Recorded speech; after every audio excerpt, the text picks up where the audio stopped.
Di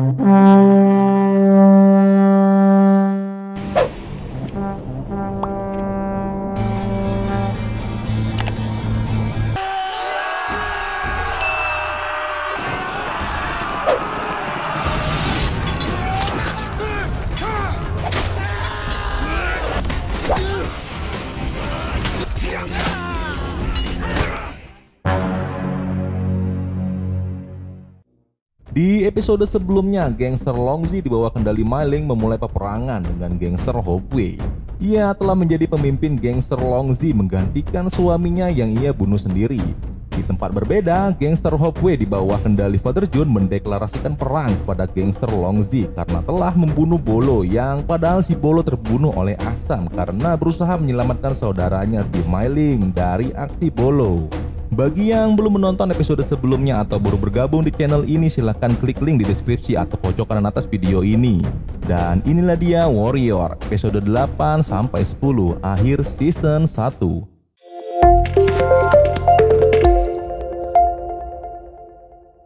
Akhirnya terjadi peperangan sesama gangster etnis China di San Francisco, membuat suasana menjadi tambah kacau yang meledak bagaikan bom waktu.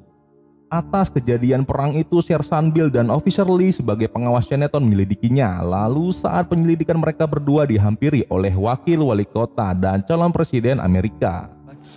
This is the fourth such incidents of violence in San Francisco in as many weeks, am I right? Presiden Amerika menyelesaikan kinerja polisi pengawas Chinatown yang dianggap tidak becus menangani kekacauan ini. Sehingga baginya negara ini perlu undang-undang untuk mengusir orang China dari Amerika. Tentunya hal ini pun didukung oleh wakil wali kota alias Buckley, tetapi tidak didukung oleh wali kotanya sendiri. Karena menurut wali kota, upah buruh China yang murah menguntungkan Amerika dalam sisi ekonomi pembangunan. Ya, logis sekali sih. Lalu Sin pun berpindah ke markas gangster Hop Wei. Setelah peperangan ini, gangster Hop Wei yang dipimpin Father Jun sedang mengobrol bersama anaknya si Suneo mengenai perjanjian perdamaian yang dilanggar oleh Mai Ling dalang dari peperangan ini. Lalu tiba-tiba Wang Chao pun datang menemui mereka. Yes, Chao. I've got a message from Lao Ting. Chao membawa kabar bahwa gangster Long Zi ingin berdamai kembali bersama gangster Hop Wei dengan mengadakan pertemuan di kuil besok hari. Father Jun menyetujui hal ini karena ia menyadari bahwa peperangan harus dilakukan pakai otak, bukan pakai otot. Akan tetapi Suneo tidak menyetujuinya karena Mai Ling dan gangsternya sudah melanggar perjanjian perdamaian sebelumnya.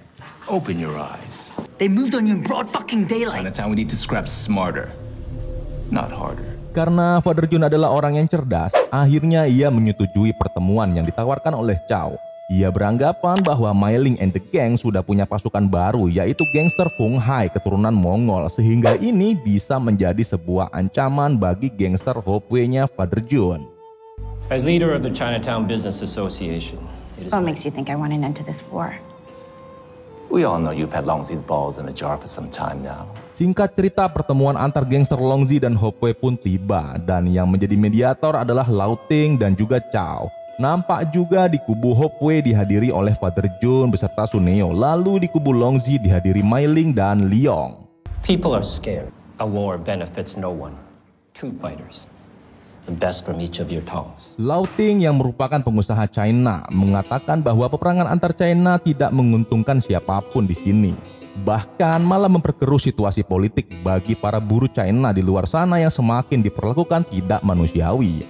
Akhirnya mereka memutuskan untuk menggelar pertarungan duel 1 lawan 1 yang menugaskan satu petarung terbaik di gangster masing-masing.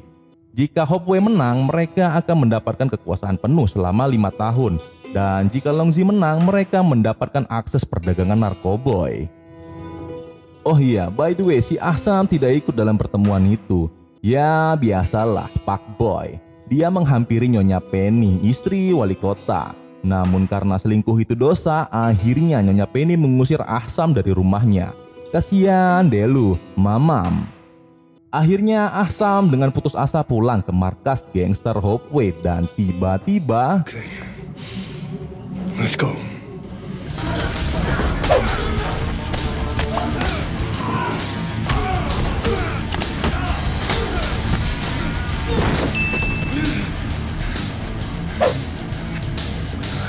Bolo was a great warrior. Ahsam dikeroyok oleh beberapa orang mafia dan ternyata yang mengeroyok Ahsam adalah anggota gangsternya sendiri, dan itu atas permintaan dari Tsuneo ke ayahnya Father Jun untuk menguji si Ahsam. Ia ingin mengetahui beberapa kuat Ahsam dan akhirnya Ahsam terpilih sebagai petarung duel 1-by-1 melawan gangster Longzi. Di tempat berbeda, gangster Longzi yang sekarang dipimpin oleh Mailing, adiknya si Ahsam, menugaskan Jo Taslim alias Leong atau Baba Leong untuk menjadi petarung duel 1-by-1 dengan gangster Hopeway yang diwakili oleh Ahsam.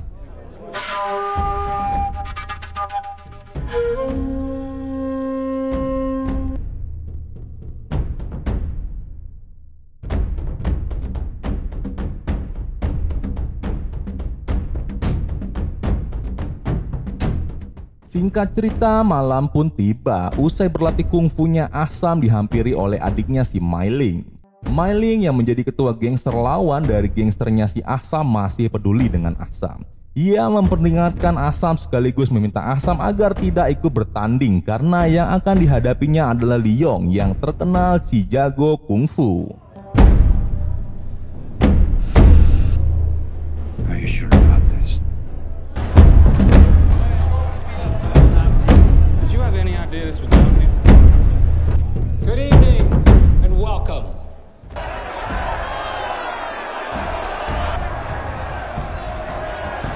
Hari pertarungan pun tiba. Pertarungan seru antara Jo Taslim melawan Andrew Koji.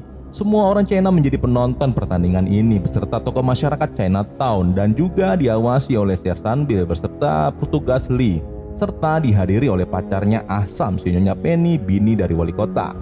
Nampak juga Mailing, ketua gangster Longzi, dan Father Jun, ketua gangster Hopeway beserta anaknya si Tsuneo berada di podiumnya masing-masing.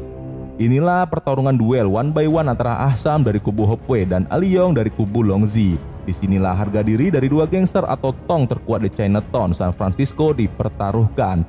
Dan gelut pun dimulai.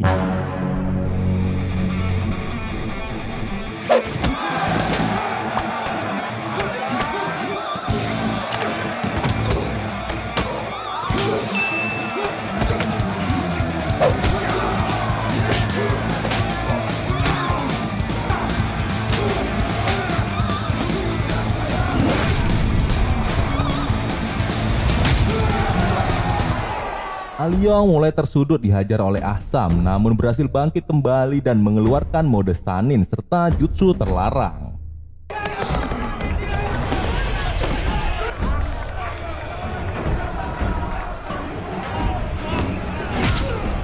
Ahsam kewalahan menghadapi mode Sanin dari Leong. Ia berusaha melawan, akan tetapi semua jutsu Ahsam tidak mempan ke badannya Leong, sehingga membuat si Leong makin pede anjing bagaikan memakai buff biru dan merah ala-ala game MOBA. Dan akhirnya Ahsam pun dihajar habis-habisan tak berdaya. Namun tiba-tiba Sersan Bill melepaskan tembakan ke panggung duel itu karena terkejut melihat Ahsam tak berdaya dipukuli oleh Leong. Ia tak percaya jika orang yang dulu ditangkapnya sudah menghabisi tahanan penjara harus mati di tangan Leong. Singkat cerita, duel ini dimenangkan oleh Leong dari kubu Longzi dan si Ahsam pun KO hampir mati. Akhirnya Mailing dan Leong dari gangster Longzi mendapatkan hadiah kemenangan ini, yaitu hak akses perdagangan narkoboy yang akan dibantu oleh gangster Fung Hai. Keesokan harinya dengan berat hati dan rasa kecewa, Father Jun mengakui kemenangan Longzi. Hopeway will no longer sell opium to businesses in this area.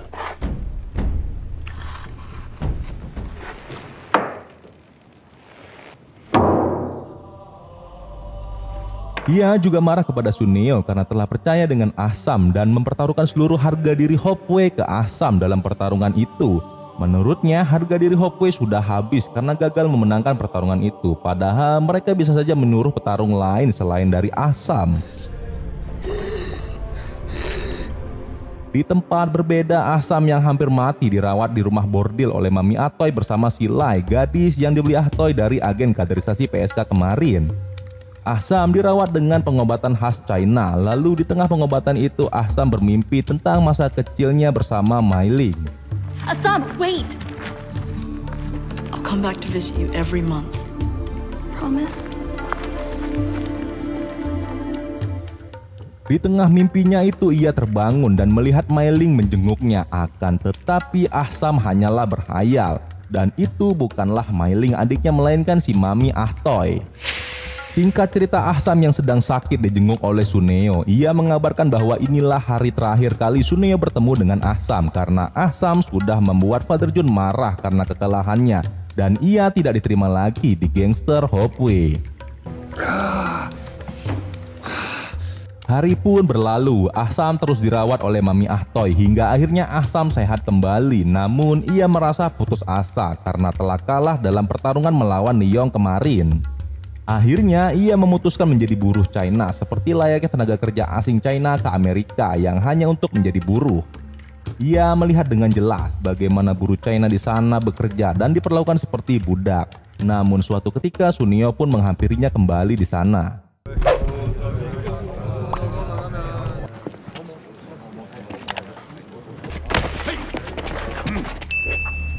Suneo ingin memperbaiki sini semua. Ia menyesal sudah mengusir Ahsam, namun itu bukan keputusannya, melainkan keputusan dari Father John, ayahnya Suneo. Suneo mengajak Ahsam untuk kembali ke gangster Hopeway karena menurut Suneo Ahsam bukanlah buruh, melainkan petarung handal gangster Hopeway, sekaligus saudara satu etnis bagi Suneo. Akan tetapi Ahsam yang sudah sakit hati dan merasa insecure menolak ajakan dari Suneo untuk kembali ke gangster Hopeway. Obrol mereka juga dilihat oleh Wang Chao yang sedang mengatur para buruh China. I'll come to America and make my fortune. I'm not a fucking slave.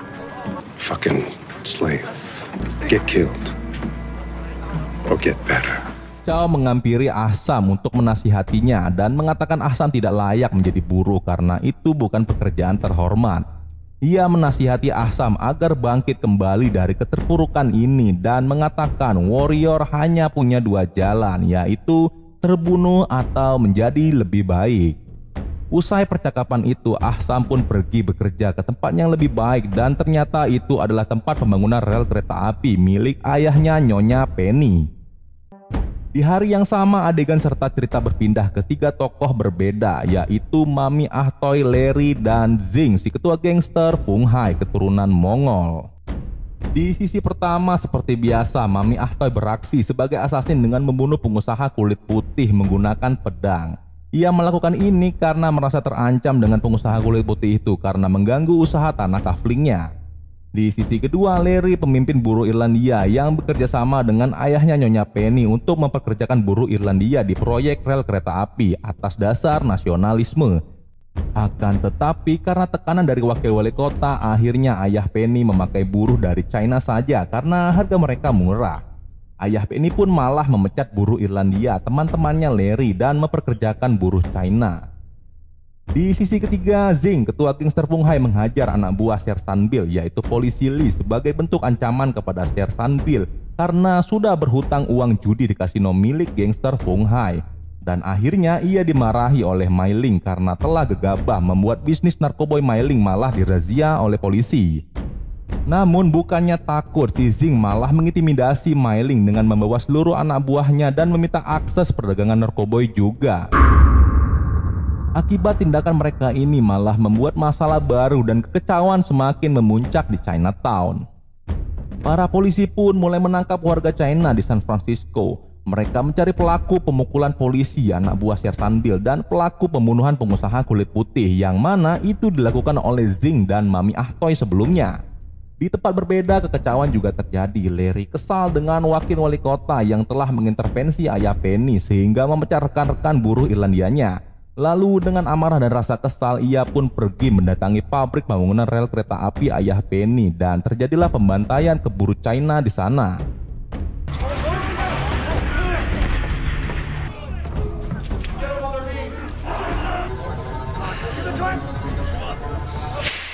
Ayah Penny yang ada di sana terkejut melihat Larry membuat kekacauan di pabriknya. Lalu ia pun meninggal dunia karena sakit jantung.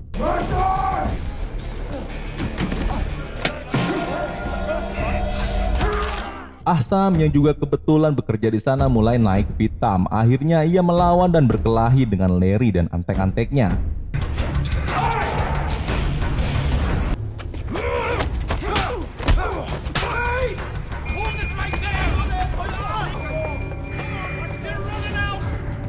Akhirnya perkelahian mereka pun berakhir karena sudah ada polisi yang datang.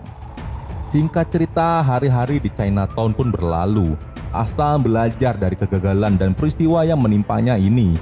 Ia sadar bahwa di Amerika warga China sudah menjadi incaran pemerintah serta buruh Irlandia. Ia pun kembali ke gangster Hopeway dan juga bergabung bersama Mami Ahtoy dan Lai membuat skuad assassin revolusioner yang dimulai dari rumah bordil milik Mami Ahtoy. Inilah keputusan Assam yang awalnya pergi merantau ke San Francisco untuk mencari saudarinya, namun harus menelan pil pahit yang ia rasakan di Amerika, yaitu sentimen negatif terhadap warga China dan politik pemerintahan beserta para gangsternya di sini. Akhirnya ia memilih jalannya sendiri untuk menjadi warrior, sang pejuang bagi para warga China di San Francisco. Karena menurut Chow, warrior hanya punya dua jalan, yaitu menjadi terbunuh atau menjadi lebih baik. Get killed or get better. Dan film pun berakhir.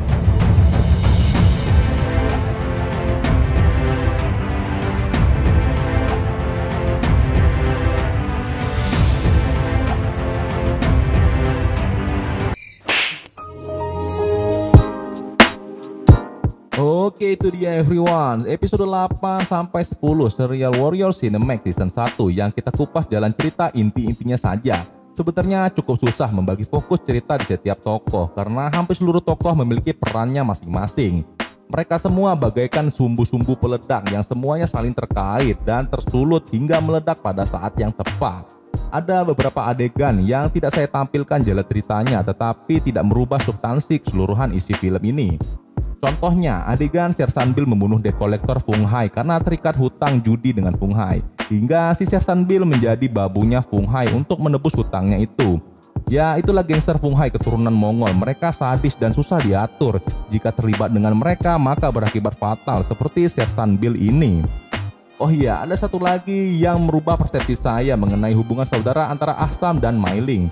Di scene akhir episode 8 memperlihatkan masa lalu Assam dan Mai Ling ketika masih kecil. Nampak Mai Ling yang licik ini lebih dewasa dari Assam. Akhirnya saya memutuskan bahwa yang sebenarnya sebagai kakak adalah Mai Ling dan Assam adalah adiknya. Ini juga diperkuat dengan cerita Assam bahwa Mai Ling mengorbankan dirinya melindungi Assam karena menghajar anak orang penting di China dulunya, sehingga membuat keluarga mereka terancam oleh penguasa di China dulu. Maka si Mai Ling dan ayahnya memutuskan untuk menikahi penguasa di tempat asalnya untuk membayar kesalahan Assam. Assam tidak tahu hal ini karena dia pergi merantau untuk belajar bela diri dengan sifunya. Dan ini yang disesali oleh Mai Ling. Assam tidak pernah mengabari kabar kepadanya. Film ini menurut saya sangat menarik jalan ceritanya karena terdapat action dengan bumbu drama politik dan rasisme di sana. Hanya saja penonton perlu konsentrasi untuk menontonnya karena ceritanya rumit tapi seru berkat suasana politik di sana. Menurut saya rating film ini khususnya di season 1 adalah 8.0 versi saya ya. Oke, terakhir ya, menurut kalian kita lanjutin ke season 2 atau tidak? Silakan komen saja ya. Akhir kata, jika saya ada salah kata dan keliru dalam pembuatan jalan cerita dan sudut pandang pada konten ini, saya mohon maaf. Jika kalian suka konten ini, silakan like dan subscribe channel ini ya, agar kita lebih bersemangat mengupload video terbaru. Dan sampai jumpa. Jangan lupa isi kuota internet.